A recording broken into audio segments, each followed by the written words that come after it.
Hey guys, welcome to Fly Paintball. Paintball on the fly.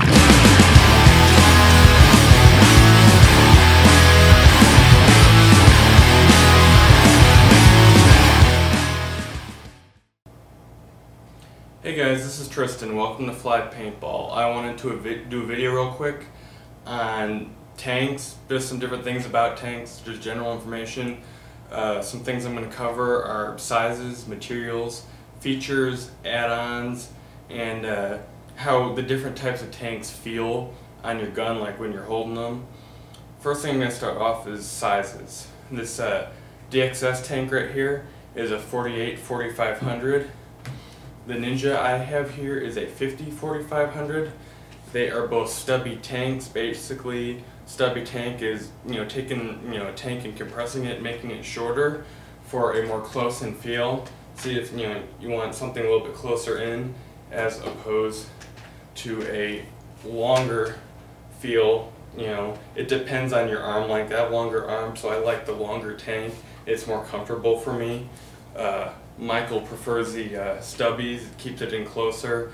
And one good thing about stubbies is if you're, if you want to get closer into the bunker, it allows you to, keep a little bit tighter position with your gun. So that's one good benefit with the stubbies. This Pure Energy tank I have over here is a 72-3000.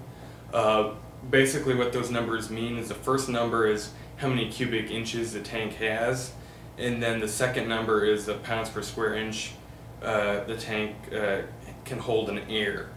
The Pure Energy, this type of size can also come in a stubby tank. Materials. The Pure Energy is a steel chromoly tank. It's heavier, it's more durable than the aluminum tank. You'll see a lot of the CO2 tanks tend to come in aluminum.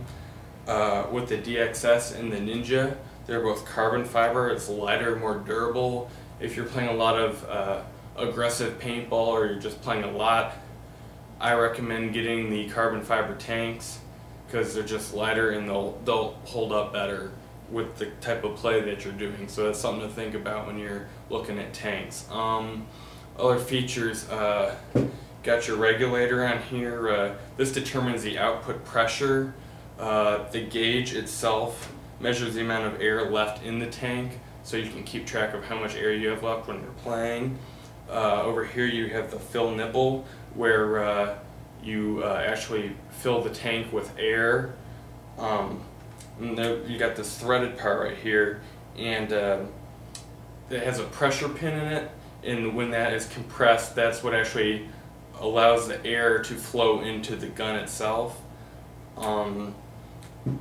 Another thing think about with tanks is high pressure and low pressure. Certain guns run on high pressure, some run on low, some can run on both. The one Ninja and the DXS here are both low pressure, and the Pure Energy and this other Ninja are high pressure.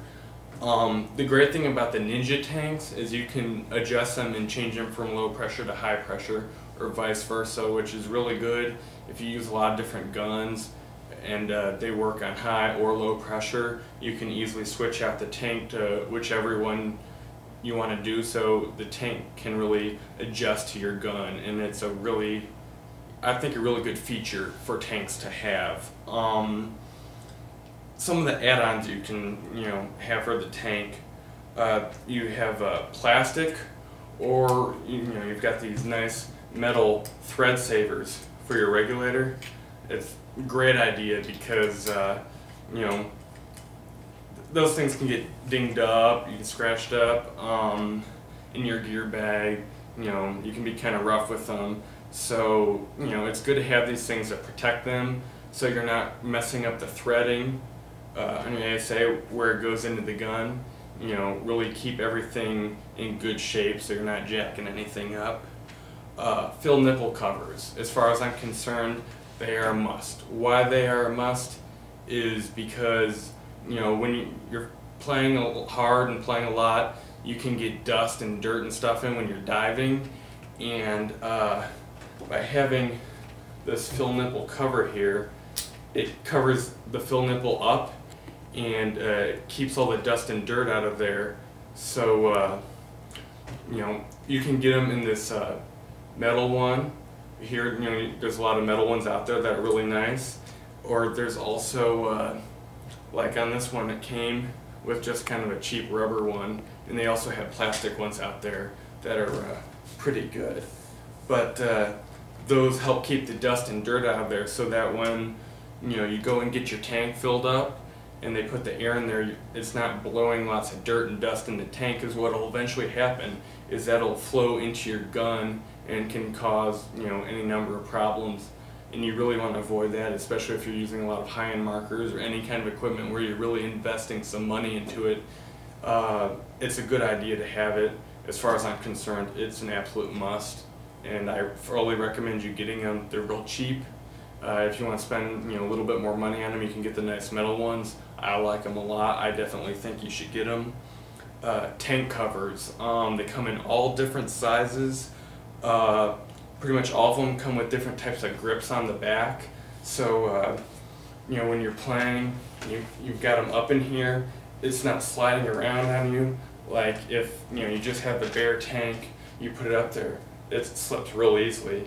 But the grips keep it in tight, steady position, so that you have steady shots when you're running, doing whatever. It really keeps them in a good position. They're also great protection for the tank, and they've got a little bit of padding to them, so they're also really good for ball deflection.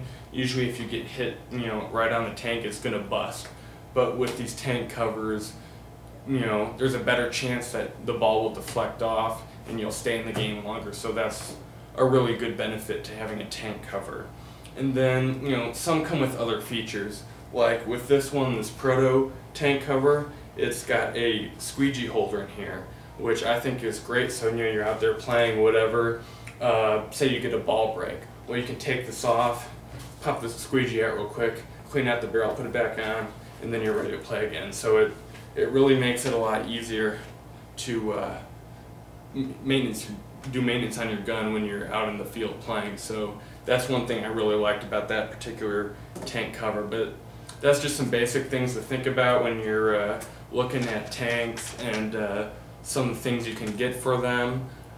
Really what you want to think about is getting the right equipment for the right situation, and they offer enough stuff out there to where you can really find anything that'll really suit your needs for the type of paintball you're playing. So really think about that stuff. Also, like I always say, shop around, search all the major sites so you're getting the best price out there.